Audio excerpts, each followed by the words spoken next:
right, and we're on. Introducing Danny Brickman, CEO and co-founder of Oasis Security, a leading platform for non-human identity management. Danny, welcome on the show, man. How are you?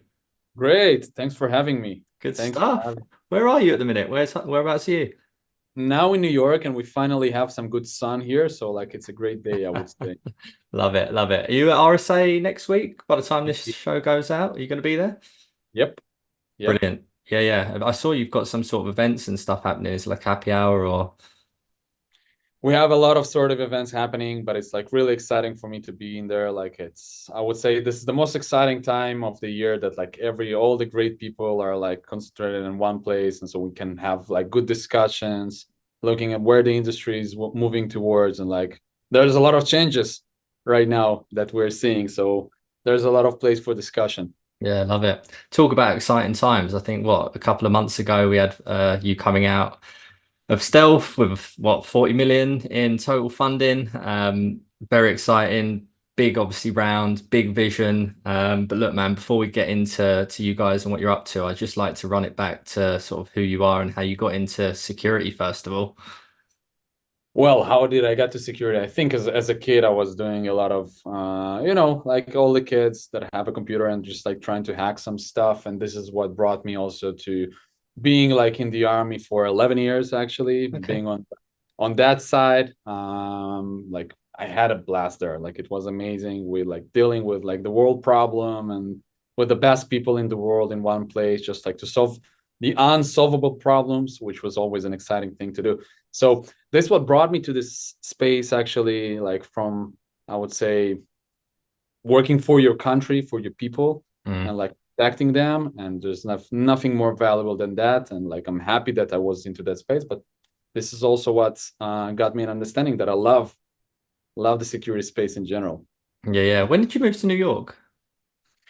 A few months ago, Okay. uh, just like in transition between Tel Aviv and New York, Yeah. uh, like a lot of founders. But it's really exciting to be like being here, seeing people. So Yeah, man. I'll tell you what's exciting. I think like just all over the last few months, it's been acquisitions, like raises, fundraisers. It's been like the innovation in Israel is just nuts. And yeah, it's amazing to see. So particularly like I think last week, Gem Security was like 350 million. Like how motivating and inspiring is that for someone like you, man?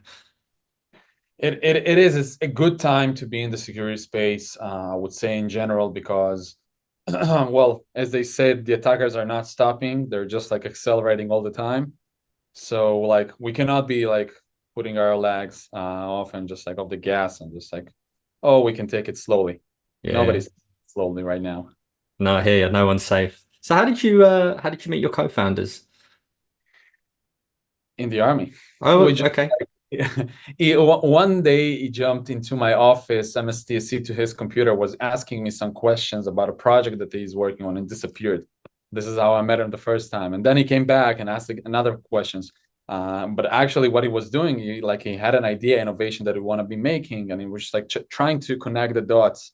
So he's just like pulling out data from me and connecting more dots. And then he came to me after a month or two, like, we're doing this project. And I was like, oh, dude, whoa. And he said, like, no, we're going to do that. And the end of the day, by the way, this project, 2 years later, won the Israel Defense Prize by the president and been awarded. And this is his brain and he's connecting the dots. So just like I was a function, I would say, in his big vision. Love it. So when did the vision for Oasis then come into it? Uh well, after finishing the service and working like on the biggest problems that you can imagine, Mm, you have this, I would say, I don't know, it's like an addiction of like solving the hard problems. And we looked in our back, like what were the hardest problems to solve, and like, or from the other hand, what was the easiest for attackers to attack? And identity was in the top of the list. So we said like, okay, what's happening in the space? Like how, like why is it so hard to solve? And when we dived into that, and obviously we partnered with an amazing VC in Israel called CyberStarts, we did the process of understanding like how this all industry is shifting, what are the gaps, what is happening. And like I would say, we figure out, and the market was directing us towards this world of non-human identities, which was a mysterious world. if you will, that like some new as service accounts, but reality is that like it's a whole world of different types of non-human identity, service account keys, tokens, certificates, all of those different types that are actually today powering the transformation that our organization are going through. And it's extremely hard to get track of them and like finding them all. And by the way, attackers are leveraging that. Like we're seeing like the Microsoft breaches and the Cloudflare and more that are now, we're like learning what was happening, that like non-human identities was not only a big part of it, sometimes even like the main part of it for the breach and for the leverage from the attackers. So this at the moment, like what drove us to that space, amazing space, and trying to build this, like I would say, platform from 0 to 1 of managing those accounts. Yeah, love it. So you mentioned like there's loads. So you mentioned like there's breaches, and so that you saw the market opportunity and brought yourself onto non-human identities. How would you describe non-human identities for those that don't know what it is? I will explain it really simply. When Mm. you did a process, you needed your account, right? You had your personal account, your personal password, and you did the processes, right? But now when you want to like automate some of your processes or even bring AI to do some things instead of you, those machines, those workloads, those automations needs the same privileges, if not more, to do the job that you are doing. So we're actually creating non-human identities for them, which is really simple for them to do the job, right? But they're not the owner of those accounts, right? Someone is the owner of those accounts, but those accounts are proliferating, and the more we're seeing transition to automations, shifting manual work towards those concepts, and cloud is coming in, microservices, API integrations, all of those are just creating a massive amount of non-human identities, right? Yeah, how quick are your like customers seeing value on it on the platform at the moment? Within days, sometimes within hours. Oh wow. Have you got any specific sort of use cases you're happy to share? It boils down in many cases to I would say the basics of like finding everything, all of the accounts, contextualizing them, like who is using those accounts, what is it used for, is it shared by a third-party contractor, right? And like if we're looking at a lot of the breaches, like it was contractor or SaaS application or something that was leveraging an integration to your infrastructure, right? So finding those, making sure like that they're secured and managed in a proper way, and if they're not, we need to do it as fast as possible, right? Like I know that like one of the things that we found like in the early days was an account that was shared with a contractor, right? And this account was privileged. It was able to disrupt the whole business, and this account was like not protected, not managed, and actually we're not working with this contractor anymore. And if you just think about it, how much risk is there in one account, right? Yeah, it's insane. So like the identity space is hot at the moment. So are you creating a new category within in the space? Well, Hmm. first of all, it's flattering to say that we are creating it. The market is creating this category right now, and the awareness is like the market is asking for that. So, but in this transition towards like technology transition, we need to find a way to secure those accounts. And this is like because the problem is so big and huge, it's actually creating the category by itself. Right, fair. So you mentioned like breaches, and there was some names there that you dropped, but like what's causing like so because there's some big names that are being hit as well. Like what is the like underlying? Because I guess like with human identities, like phishing attacks and things like that, but then non-human identities, like what is the attack vector, or what are you seeing as the main attack vector? So as we described right now, like you found one of those accounts, right? That like is posing a huge risk. By the way, this is like in many cases what causes the breaches. But when you have thousands or tens of thousands or even millions of those accounts, how can you first of all track them all? Like some of them are more ephemeral nature, has a more ephemeral nature. How do you track them, prioritize, and streamline the manual work needed to be done in order to rotate all of those accounts? Like if you're looking at Cloudflare breach, right? There was a work of rotating 5,000 accounts. It's not something that you can do manually within a minute, Mm. right? But attackers are moving at that pace, right? So we need to build something that can automate and streamline this process to be faster than the average attacker. Mm. What about AI? Is there like more, is that exacerbating things?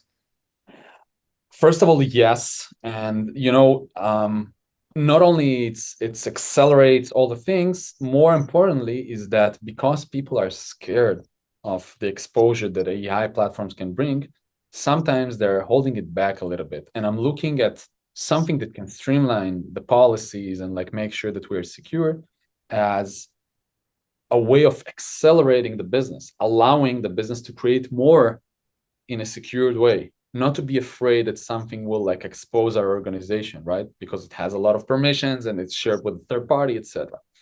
So this is a really important topic right now. And like I'm saying, in the I would say, world, like we have two big problems, right? One of them is the data that this agents are accessing, and the second one is the access that they have.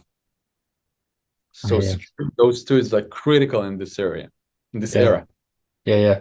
I saw that, or I read that Log4j was actually still the most exploited vulnerability, which I just found incredible as well. Yes, and in the identity space, unrotated and privileged accounts are the most exploitable Yeah. identities we have. Nuts. On the product, I saw on your website you have like a free assessment that you put out there. Who is that for? Is that like for a specific target? It's for everyone that want to diagnose. It's just like before you before you go and take a pill, like you need to do a blood test or something like that, right? So it's we look at that as a blood test for your infrastructure to see like where we stand, what is the biggest problems, what are the hanging fruits that we can solve, Mm. and it's usually helping to tie down and understand like what exactly the problem, what exactly the exposure is. Yeah, love that. You mentioned earlier your investors. Obviously, you've got some heavy hitters on under your belt, like CyberStarts and Sequoia, Excel. Obviously, look, the fundraising process is exciting and fun and stressful and everything that comes with it. But how did you end up making your selection? Um, of investors. Yeah, yeah, It's a matter of good dynamic and working, because like at the end of the day we're sharing the same mission here to be like helping, like I would say, the industry right now, and like create a successful solution that can really move the needle, right? And in order to do that, like you need to have a good dynamic with your board members and your investors, and to have emotion that like you're going through really hard times sometimes. So go and like figure out how we can solve that. And it was really easy for me to understand that the people that we have right now is the people that I want to be going for the journey, for the long journey. Uh, amazing. Brilliant, brilliant. So it's obviously you've got great market, good tech, good founding team. I saw that you're growing as well, so you're obviously looking for people to join Oasis. When you're hiring, what sort of people are you looking for folks that might be interested in joining you guys? we're looking, I would say, all across the board, as we're now accelerating the product itself because of the needs in the market, like because there's, I would say, it's awakening around non-human identities right now.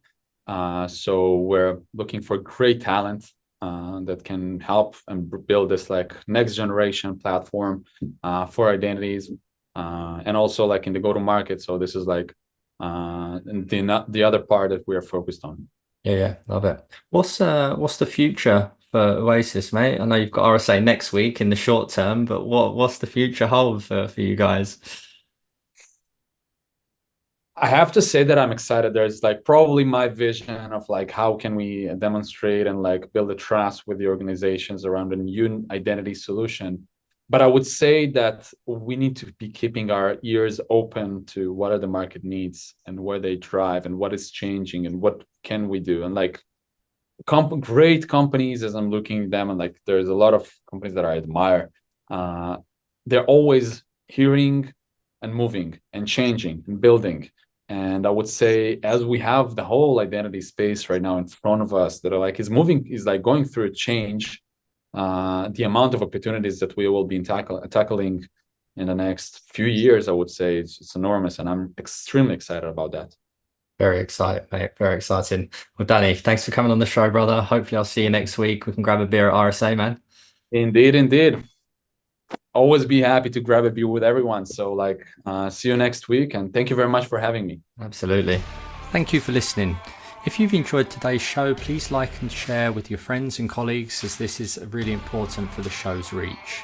If you'd like to be our next guest or are interested in Aspiron Search's staffing solutions, please get in touch directly with me or reach out to us via our website www.aspironsearch.com.